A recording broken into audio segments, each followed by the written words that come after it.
Salam sepak bola, teman-teman netizen atau warganet yang saya hormati semuanya.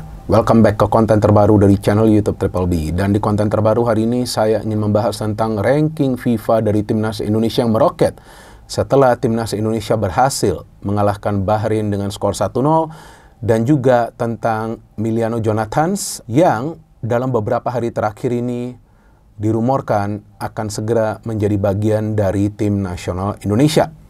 Tapi sebelum saya memberikan sudut pandang saya, pertama-tama saya ingin berterima kasih kepada teman-teman yang mendukung kemajuan dari channel YouTube Bola Bung Binder. Karena berkat dukungan dari teman-teman, channel ini berkembang secara pesat. Bahkan hingga hari ini total subscribers dari channel YouTube Triple B telah melewati 1.130.000. Dan saya harapkan teman-teman akan tetap mendukung secara konsisten agar perkembangan dari channel ini bisa semakin pesat. Dan harapan saya kalau bisa dalam 1 tahun ke depan, artinya tahun depan, tahun 2026, total subscribers dari channel ini bisa menembus 2 juta subscribers. Kenapa gak bisa jika teman-teman terus mendukung perkembangan dari channel YouTube Triple B yang singkatannya bukan saja adalah Bola Bung Binder, tapi seperti yang berkali-kali saya katakan, bahwa singkatan lain dari channel YouTube Triple B adalah Binder bukan buzzer. Senggol dong. Ya, karena di channel ini saya selalu bicara tentang fakta dan fakta dan fakta. Walaupun kadang-kadang pada saat kita berbicara secara jujur, ya kejujuran itu juga bisa menyakitkan, tapi kejujuran itu adalah hal yang penting untuk bisa kita pertahankan, agar teman-teman yang merupakan subscribers dari channel ini juga bisa memahami tentu tentang tim nasional Indonesia. So once again, thank you for all your support. Nah, tentu bagi kita semua, kemenangan Timnas Indonesia atas Bahrain merupakan kemenangan yang sangat penting, dan memang euforianya juga sangat tinggi pasca kemenangan atas Bahrain. Dan saya harapkan euforia yang sangat tinggi tersebut sekarang bisa kita kurangi, dan saya harapkan teman-teman juga bisa sekarang memberikan narasi-narasi yang positif di sosial media tentang perkembangan dari timnas kita yang memang secara real kita tahu sekarang perkembangannya sangat signifikan. Bahkan negara-negara lain mulai juga memonitor perkembangan dari timnas Indonesia. Bahkan dalam beberapa hari terakhir ini nih teman-teman, yang saya juga post atau saya upload di akun IG story saya, yaitu tentang Federasi Sepak Bola India yang sedang merencanakan untuk memanggil para pemain diaspora mereka agar bisa menjadi bagian dari tim nasional India. Nah, saya nggak ngerti juga apakah karena mereka melihat perkembangan dari timnas Indonesia, tapi ini menjadi sebuah perdebatan yang panas saat ini di India. Karena sebagian besar atau yang mayoritas dari supporter timnas India itu menginginkan agar federasinya mulai memanggil para pemain diaspora mereka untuk bisa membuat timnas India bersaing di level Asia. Dan jika itu terjadi teman-teman, jika itu terjadi, kan sekarang ini kan masih rencana ya, jika itu terjadi, ya berarti nanti persaingan di level Asia akan semakin ketat. Jadi saya pikir ya tidak ada salahnya kan bagi Federasi Sepak Bola Indonesia atau PSSI juga memanggil pemain-pemain diaspora untuk menjadi bagian dari tim nasional Indonesia. Karena dengan hadirnya begitu banyak pemain diaspora Indonesia yang sekarang tentunya sudah menjadi warga negara Indonesia dan bagian dari timnas Indonesia, kan progresnya kelihatan. Kelihatan itu dari mana? Kelihatan itu dari ranking FIFA. Karena ranking FIFA itu adalah gambaran dari perkembangan sebuah tim nasional. Dan memang sih, ranking FIFA tidak bisa dijadikan patokan tentang kekuatan dari sebuah timnas. Tapi ya, itu adalah perkembangan dari timnas. Apakah timnasnya lagi bagus, ya kan, grafisnya, ya sesuai dengan hasil akhir yang bisa mereka dapatkan, atau lagi menurun nih performanya, itu kelihatan. Karena seandainya timnas Indonesia kita itu kalah lawan Bahrain, ya tentu kan rankingnya tidak akan naik, yang sudah pasti adalah turun. Tapi setelah kemenangan lawan Bahrain berarti naik sekitar 4 tingkat ya, atau 4 peringkat, menjadi 123 dari 127. Jadi sekarang mendekati ke 100 besar. Nah, selain juga menggambarkan progres dari sebuah timnas, ranking FIFA ini juga diperlukan, teman-teman. Artinya apakah negara tersebut sepak bolanya sedang berkembang atau enggak? Nah, sekarang kan kita kelihatan sudah mendekati 100 besar, dan Indonesia itu ya sekarang ini adalah negara ASEAN dengan ranking FIFA tertinggi yang ketiga. Karena di atas Indonesia masih ada Vietnam dan Thailand. Tapi ya Vietnam dan Thailand kan tidak bermain di round 3 babak kualifikasi Piala Dunia tahun 2026 zona Asia round 3. Nah enak kan ngomongnya. Nah itu sekarang sedap ngomongnya kita kualifikasi Piala Dunia. Jadi ya seandainya sebelumnya mungkin 5 tahun lalu banyak pemain diaspora Indonesia itu menjadi bagian dari timnas Indonesia, mungkin sekarang ranking FIFA timnas kita itu sudah menembus 100 besar. Tapi it's okay, belum terlambat. Maka itu saya bingung kenapa sih masih ada perdebatan. Dan memang perdebatannya adalah kapan akan ada youth development. Dan saya juga harapkan bahwa PSSI segera membuat sebuah roadmap. Ya kan, blueprint lah.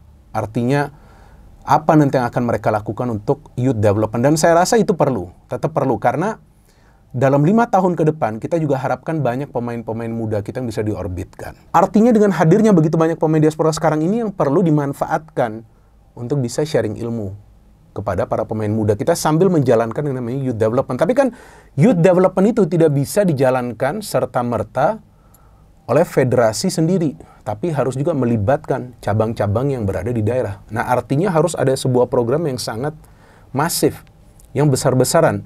Dalam hal ini saya pikir tentu nanti pihak swasta juga kalau bisa diajak, ya kan sebagai investor. Gitulah, apalagi sekarang dengan ketua umumnya Pak Erick Thohir, ya pastilah semakin banyak yang percaya. Jika mereka juga ikut, ya kan sistemnya nanti dirancang dengan baik untuk 5 tahun ke depan. Nah kita harapkan yang di bawah juga jalan, yang di atas progresnya itu tetap jalan. Kalau bisa tambah lagi pemain diaspora.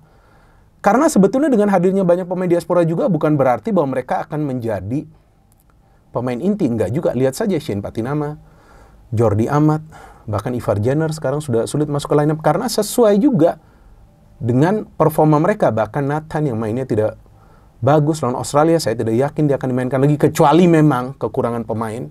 Kalau enggak, saya nggak yakin dia akan dimainkan lagi. Strike sekarang sudah tersingkir lawan Bahrain, ya kan nggak bisa masuk ke starting lineup. Ya bagus, inilah yang kita inginkan, persaingan secara sehat. Tapi Rizky Ridho, what a player.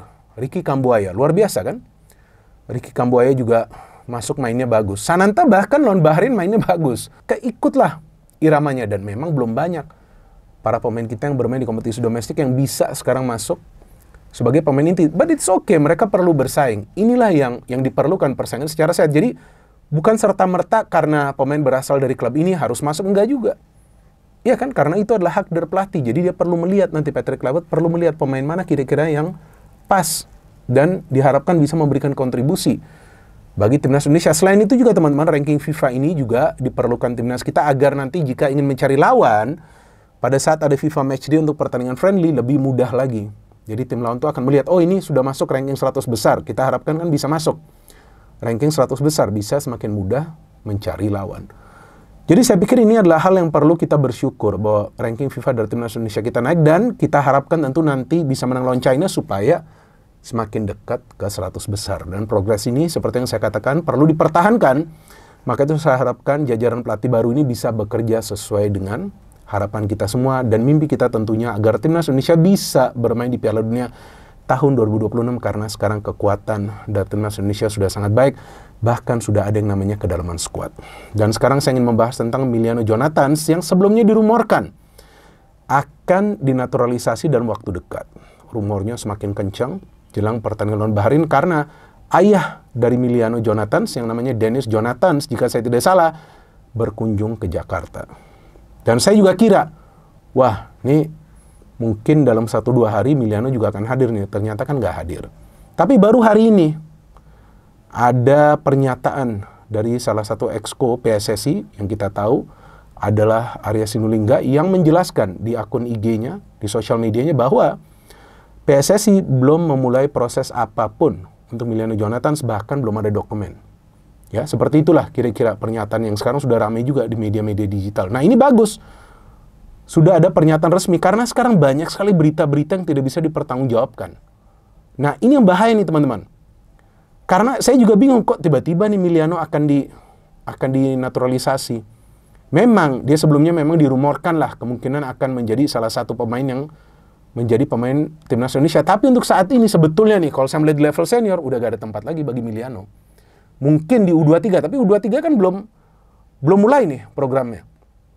Tapi dalam waktu dekat yang saya dapat berita, Gerald Vandenberg akan mulai menyusun tim. Nah, nanti dilihat apakah ada gak kebutuhan untuk menaturalisasi Emiliano Jonathan. Tapi berita lain yang saya dapat bahwa memang Mauro Zelstra adalah pemain yang diharapkan bisa menjadi bagian dari timnas Indonesia karena dia telah menyerahkan dokumennya tahun lalu, saya lupa September atau Oktober tuh. Nah, sekarang tinggal menunggu apakah dokumennya sudah lengkap, bagaimana proses ke depannya, dan feeling saya Mauro itu nanti akan menjadi bagian dari timnas Indonesia U23 dulu.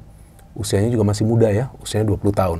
Dan bukan berarti Emiliano pemain yang buruk, enggak juga. Emiliano juga pemain yang bagus, usianya juga masih muda. Tapi kan ini soal kebutuhan tim. Dan tentu dalam hal ini nanti Gerald Vandenberg lah yang akan memutuskan apakah butuh Emiliano atau tidak. Kalau bisa ya nanti dilihat apakah cara bermain dari Emiliano ini cocok atau tidak dengan skema yang akan dia pakai. Tapi feeling saya Mauro adalah pemain yang akan dipilih. Ini feeling saya, mungkin juga saya salah, apalagi dia telah menyerahkan dokumennya. Karena sebetulnya di U23 kita membutuhkan goal getter. Seperti Mauro Zelstra, apalagi kita tahu nanti ada Jens Reven. Wah, coba bayangkan jika mereka berdua diduetkan di depan. Wah, karena Jens Reven adalah pemain yang pergerakannya mobile, ya kan, bisa main sedikit dari sayap, bisa masuk dari tengah. Mauro adalah finisher, dan Mauro adalah pemain yang tinggi besar, ya kan, tapi pergerakannya lincah banget.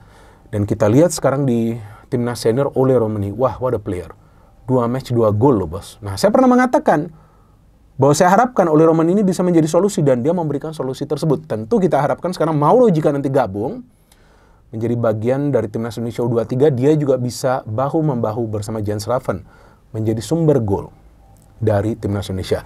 Jadi teman-teman, itu saja yang ingin saya berikan sudut pandang saya, dan saya harapkan teman-teman juga jangan gegabah di sosial media tiba-tiba terpengaruh oleh berita-berita yang tidak bisa dipertanggungjawabkan, karena sekarang banyak sekali akun-akun sosial media yang membahas tentang timnas Indonesia yang asal memberikan berita tanpa juga memverifikasi atau juga mengecek ya kebenaran dari berita tersebut. Nah, itu yang sangat berbahaya. Bahkan di channel ini saya selalu berhati-hati, walaupun sekali saya kecolongan tuh tentang Zulkifli Syukur. Saya kira dia akan menjadi asistennya, ternyata last minute Patrick Kluivert tidak memilih dia, bahkan tidak memilih siapapun. Ya gak masalah, mungkin dia membutuhkan waktu untuk menentukan pilihannya. Jadi memang harus berhati-hati, dan kita juga jangan asal memberikan opini kita yang nanti bisa menciptakan sebuah kegaduhan yang tidak berhenti. Karena sekarang waktunya bagi kita untuk bersyukur, dan waktunya bagi kita untuk tetap memonitor perkembangan dari timnas Indonesia dan juga para pemain dari timnas Indonesia yang kita harapkan nanti pada bulan Juni bisa kembali mendapatkan 3 poin di pertandingan pertama dulu ya di bulan Juni lawan China. Dan tentu jika nanti ada update tentang timnas Indonesia, saya akan memberikan update-nya di channel ini. No hate, no politics, only football. Salam sepak bola.